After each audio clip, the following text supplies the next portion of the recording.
dès le début d'Actes, on voit que les chrétiens mettent en commun leurs biens, se soucient des besoins de chacun autour d'eux. On voit tout de suite qu'ils se réunissaient ensemble dans un lieu commun, puis dans les maisons pour célébrer le repas du Seigneur. On voit qu'ils se réunissaient collectivement, mais qu'il y avait cette interaction-là entre les uns et les autres. Dans Actes, après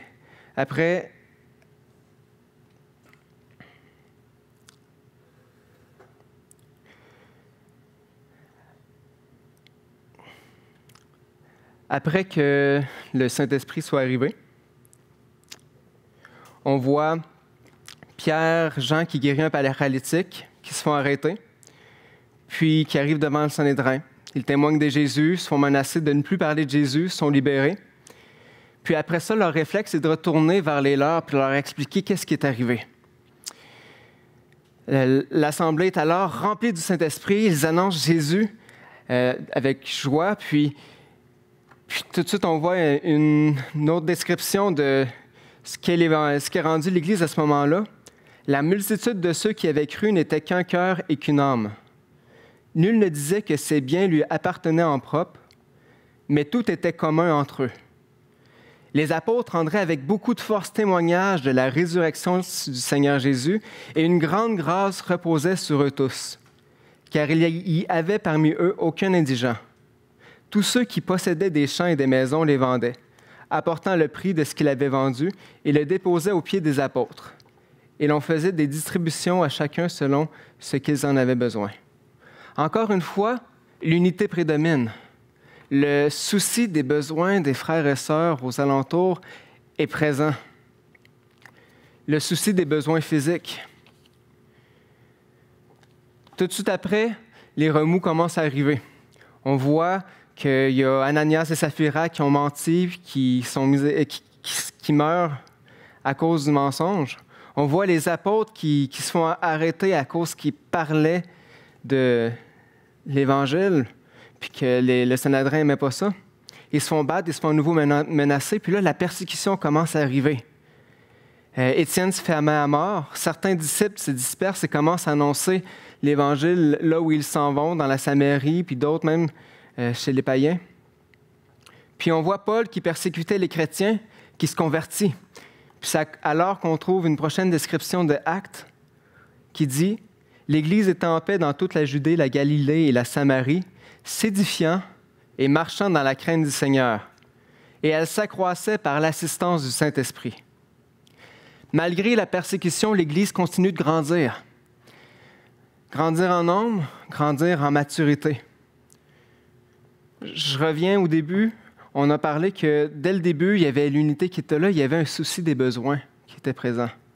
Dès le début, l'édification était présente. Puis dans cette troisième description-là, l'Église marchait, l'Église était en paix et s'édifiait et marchait dans la crainte. On voit le mot « édifier ». Puis comme j'ai dit, l'édification, c'est le mot que je veux m'attarder aujourd'hui. S'édifier. Qu'est-ce que ça veut dire exactement? Le terme édifier, c'est aikodomé. Aiko qui veut dire maison, puis domé qui est le toit, c'est la construction d'un bâtiment. Construire, bâtir, faire l'édification d'une bâtisse. Ce mot se retrouve à quelques reprises dans la Bible pour parler des chrétiens. Qu'on a à bâtir la maison des chrétiens, qu'on a à se bâtir en tant que chrétiens. Donc, quand on parle de gens, c'est chercher à construire l'autre, chercher à prendre du ciment, mettre une base, puis après ça, commencer à prendre des morceaux de bois, puis construire la maison, puis mettre un toit pour que la maison puisse être solide, puisse être protégée, puisse de la pluie, du vent, puisse être bien équipée. édifier nos frères et nos sœurs. C'est sûr que dans un contexte chrétien, l'édification parle de répondre aux besoins qu'ils ont, parle aussi de s'attacher à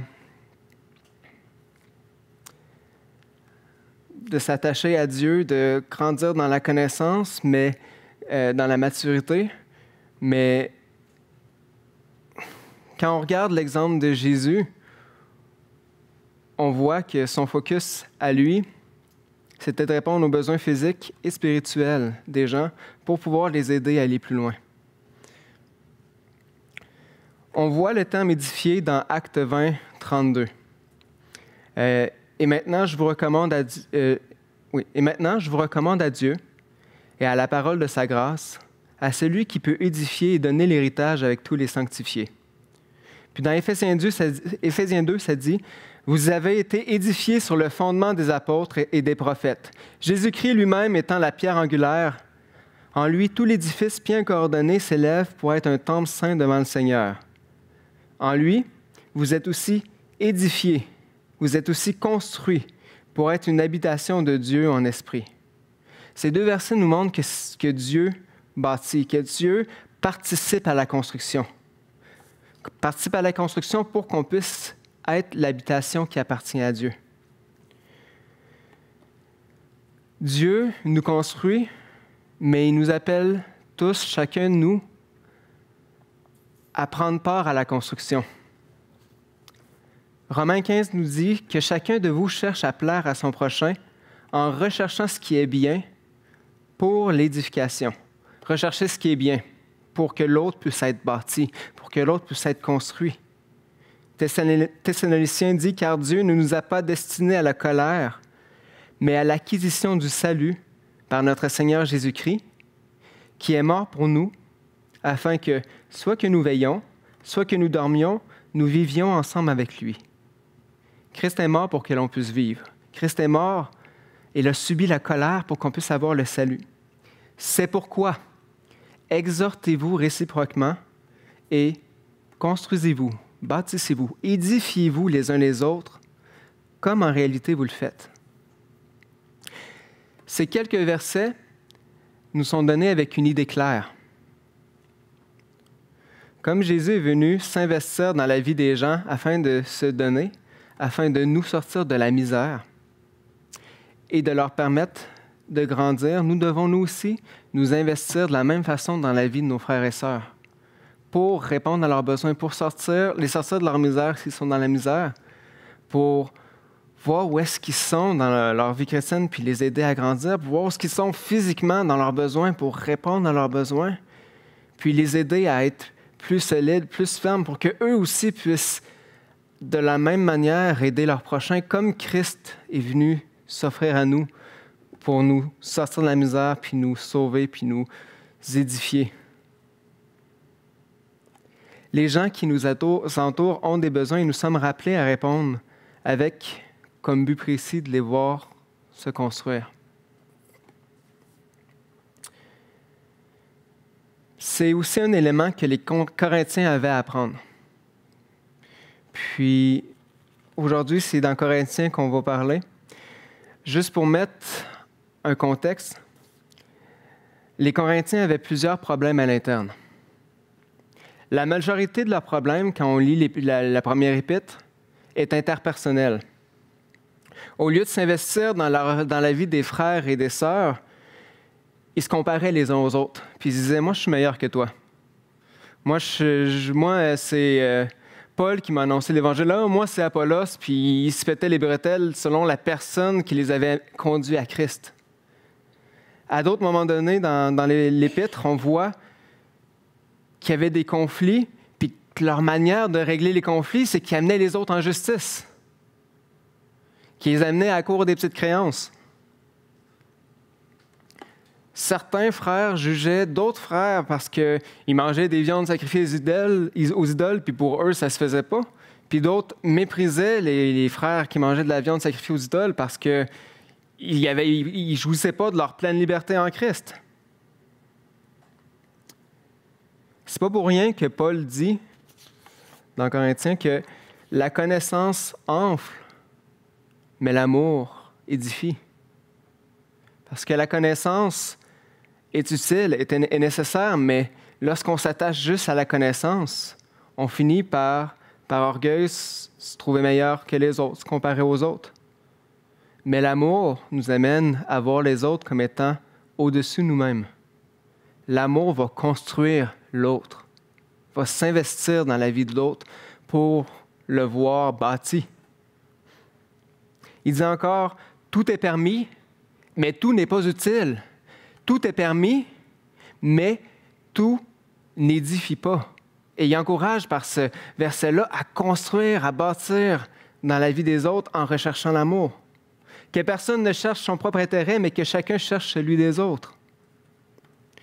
Maintenant, comment est-ce que tout ça, ça se manifeste dans l'Église?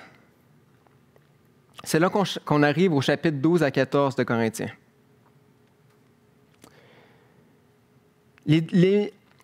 L'édification, la construction se manifeste par les dons et les capacités que Dieu nous a donnés.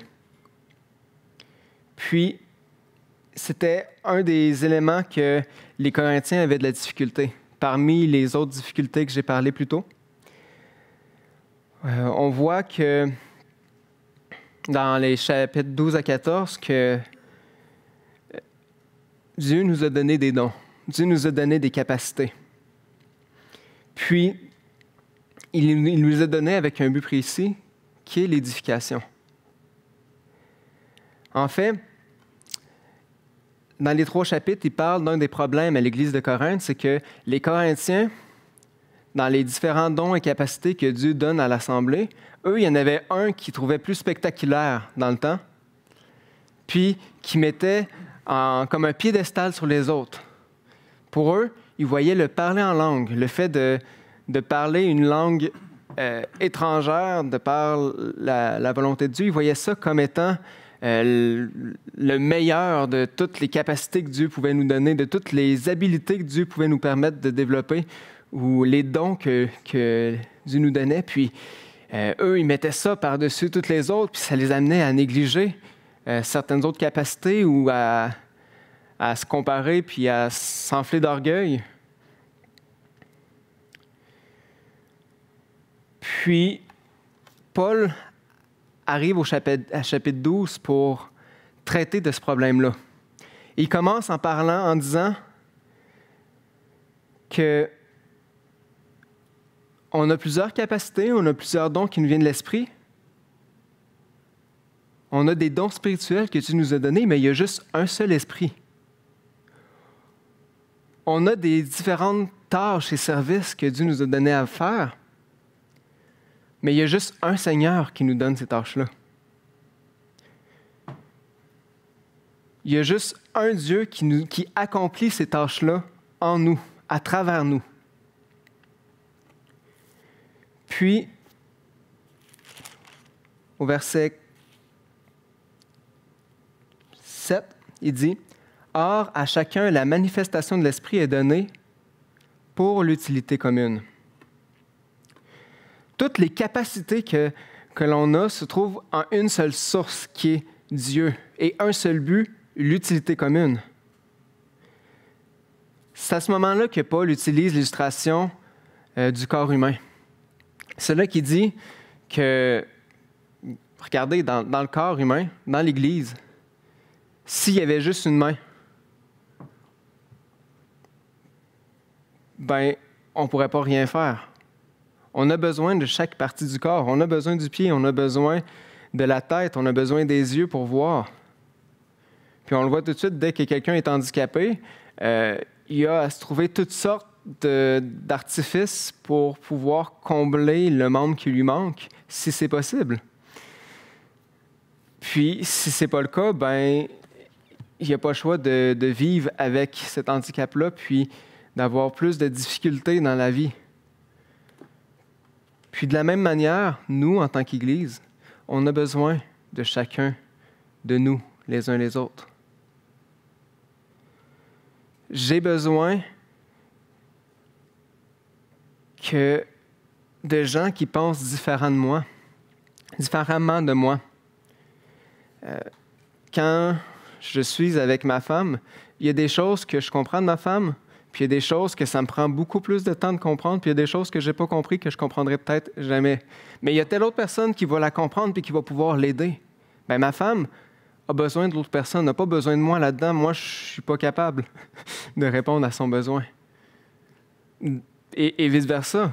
J'ai des problèmes qu'elle ne sera pas capable de répondre, que je vais avoir besoin d'un autre frère ou d'une autre sœur pour m'aider à passer par-dessus pour grandir. On est tout un groupe de gens qui sont différents, qui ont des dons, des capacités, des habiletés, puis on a besoin de partager ces dons et ces capacités, ces habiletés-là pour grandir. Puis, c'est ce que Paul nous parle au chapitre 12. Souvent, dans notre culture chrétienne, on a tendance à mettre la prédication comme étant au-dessus du reste, comme étant une tâche qu'il ne faut pas passer à côté, que ça c'est essentiel. On peut manquer de tel autre don ou capacité, mais la prédication, on ne peut pas. C'est pas ça que la Bible nous dit. La Bible nous dit qu'on a besoin de gens qui ont de la compassion dans l'Église. On a besoin de gens qui vont être hospitaliers, qui vont recevoir les frères et les sœurs. On a besoin de gens qui ont du discernement et qui sont capables de prendre des décisions. On a besoin de toutes sortes de capacités pour pouvoir avancer.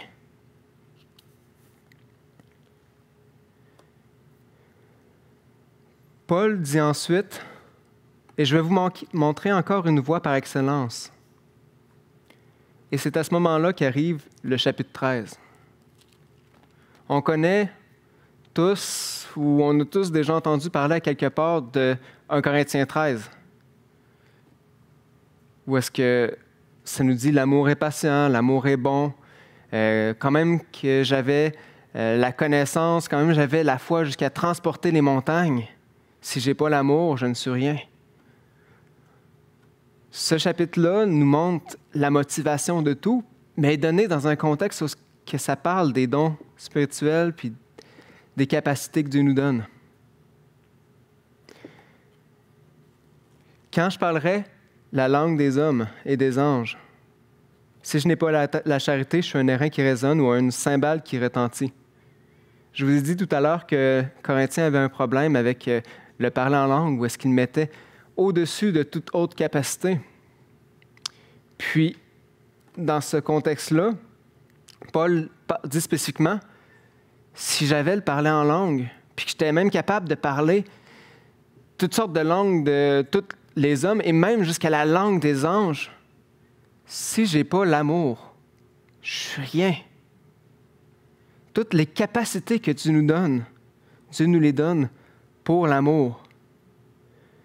Et quand j'aurai le don de prophétie, la science de tous les mystères et toute la connaissance, quand j'aurai même toute la foi jusqu'à transporter les montagnes, si je n'ai pas l'amour, je ne suis rien.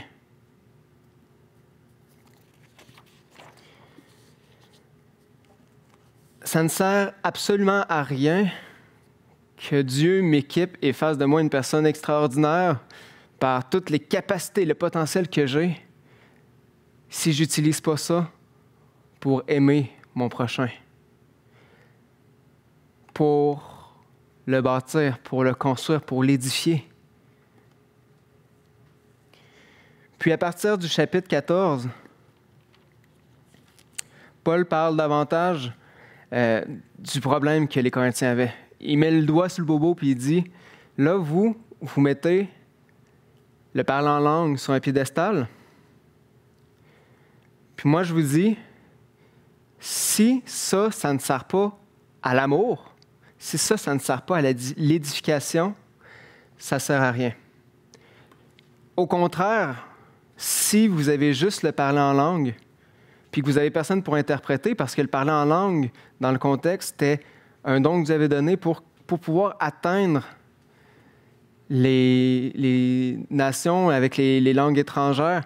Si le parler en langue n'avait pas d'interprète, que c'était mieux de ne pas parler en langue dans l'assemblée.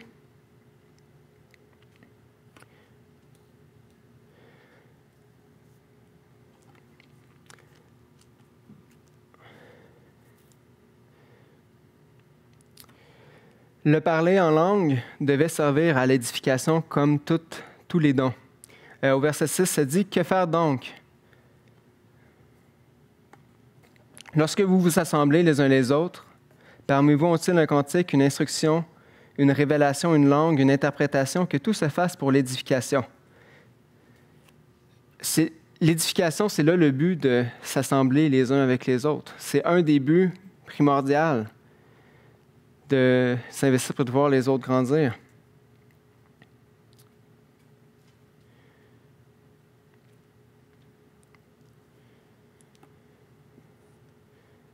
Ça dit aussi, de même, vous, puisque vous aspirez aux dons spirituels, que ce soit pour l'édification de l'Assemblée, que vous cherchiez à posséder abondamment. Ce qui doit dominer, c'est l'amour. Puis comme je l'ai dit tantôt, l'édification, c'est chercher à bâtir l'autre, c'est chercher à le construire. Dans notre milieu, comme j'ai dit, celui qui prêche est souvent celui qui est valorisé. Bien que c'est vrai que les messages apportés sont utiles pour édifier les frères et sœurs, ça ne veut pas dire que c'est nécessairement ça qui va le plus édifier notre frère et notre sœur. Puis comme on l'a vu, si on a juste la prédication, si on a juste le message, on a un gros trou dans notre vie chrétienne parce qu'on a besoin les uns les autres. Si on a juste la bouche qui parle, on ne verra rien, on n'aura pas d'odorat, on n'aura pas l'ouïe. On a besoin de tous les sens pour être capable de bien fonctionner en tant qu'Église. Puis, ce qu'on doit valoriser, c'est ce qui va construire nos frères et nos sœurs. Une personne peut aller prendre un café à quelques reprises avec une personne, puis écouter ses problèmes, démontrer de l'empathie, puis l'aider à passer par-dessus ses problèmes. Puis cette personne-là va sortir davantage construit de cet exercice-là que certains messages qu'elle va entendre à l'Église, ou même que tous les messages, parce qu'elle va avoir été aimée, on va s'être intéressé à lui, on va voir Jésus en action dans sa vie. Ce qui doit prédominer, c'est l'amour. Et par amour, je dois m'investir dans la vie des autres. Je dois répondre aux besoins de mes frères et sœurs. Des fois, répondre aux besoins, c'est préparer le café le dimanche pour que les autres l'utilisent, pour que les autres puissent se sentir bien, puis plus socialiser, quoi que ce soit. Des fois, c'est passer l'aspirateur. Mais en même temps, ces tâches-là, bien qu'ils sont nécessaires, bien qu'ils sont utiles, c'est pas ce qui va le plus aider à bâtir nos frères et nos sœurs.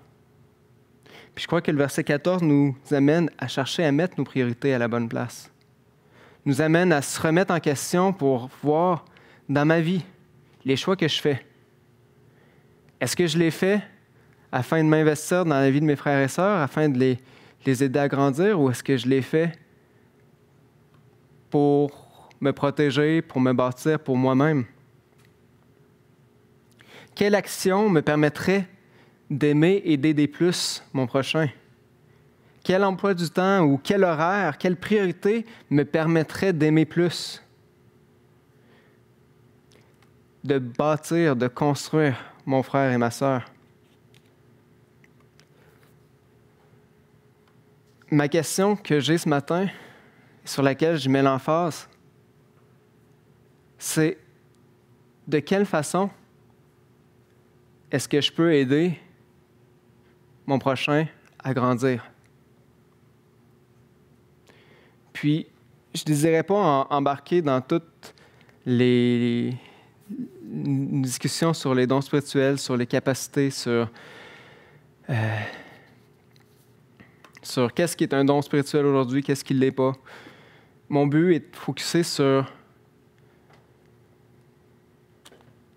qu'est-ce que je cherche autour de moi. Est-ce que je cherche à édifier ou non? Est-ce que je cherche à construire? Est-ce que je cherche à m'investir? Souvent, s'investir dans la vie des autres, ça demande de s'ouvrir, ça coûte quelque chose, ça demande de se mettre vulnérable. Puis ça, c'est difficile.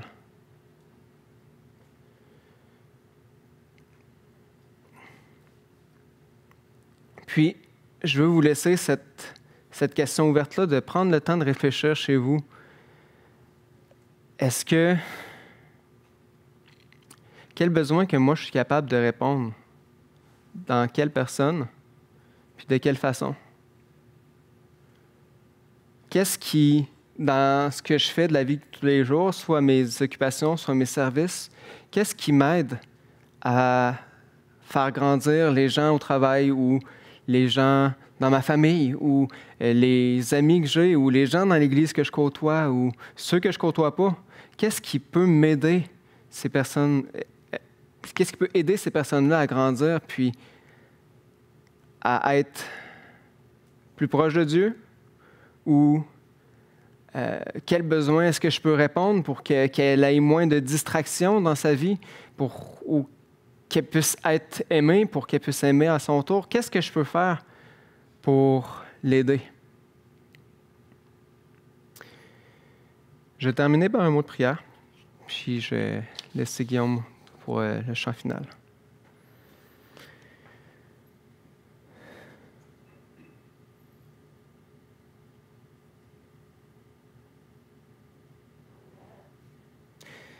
Merci Seigneur de